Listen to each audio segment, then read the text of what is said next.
I'm already a supremely dark, twisted, and scary individual. For me, this was nothing new. I'll never forget sitting there having like an Egg McMuffin and a whiskey at like 9 in the morning. I'm curious what moment in your life or career was your most memorable last day? Okay, two. One is the first movie that I directed. I'll never forget that day because I was so tired by the end. I could barely speak, barely put sentences together. And it was an all-night shoot, and we got it done. And I went back after all like this rush of everything, having finished this thing, going back to my little apartment and having an Egg McMuffin and a glass of whiskey. And I'll never forget sitting there having like an Egg McMuffin and a whiskey at like 9 in the morning because we just worked all night long.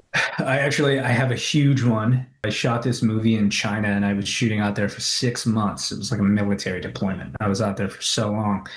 And it was like a period piece, like high romance Chinese, like medieval movie. It was crazy. I had the best experience ever. But the director very cleverly, in my opinion, waited to shoot all the exterior and establishing shots until we were in Inner Mongolia, which is just rolling fields of green and wild horses.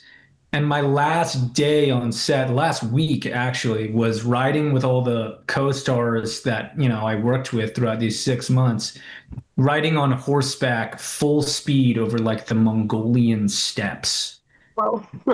And I was like, I'll never forget this as long as I live. I remember at one point, like, it was the fastest I've ever ridden on a horse. And even the horse who I was like best friends with, because it was, everybody spoke Mandarin and I didn't. So I was speaking more to my horse than most people. But we like rode. Yeah, my horse spoke English, Little Red. I remember feeling that he was like, oh, we're going to unload right now. I'm going to just go. And I remember that feeling very intimately. So that's probably my most memorable last day. One of the main things that connected me or drew me to this part is that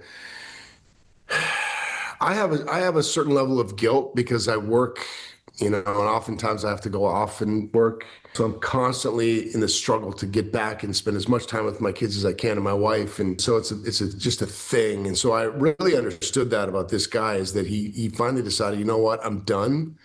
I'm going to reconnect with my son and try to mend this relationship. And I think that, a lot of parents can understand that. And then to see what actually happens to him only compounds that guilt. So he's doubly motivated to figure out where his son is, and he's going to do everything he can to, make sure that he makes things right. That's really what I loved about this script. You're workshopping these scenes with your scene partner or your fellow actor or actress and the director as well. In this case too, David was very hands-on and that was cool. And you're trying to find the heart of what the fun is there, or what the audience is going to relate to or empathize with. And I think we got there. And, that's the big key for me.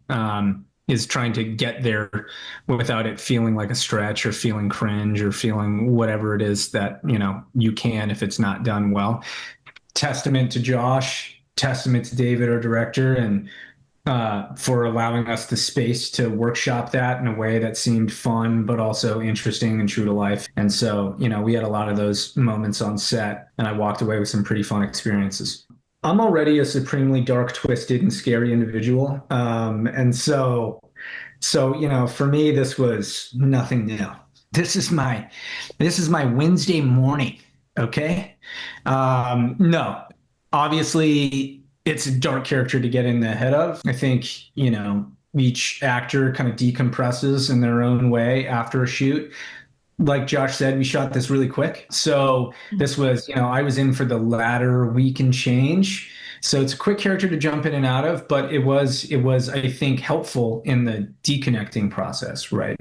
The decompressing process, because, when you live in that space for a long shoot, it will mess with you. And that's why I also tried to bring a little levity to the character in general and tried to, make the audience empathize with him, to be like, oh, I could see why this happened to him and why he used these extreme measures, even though they're kind of sick and extreme.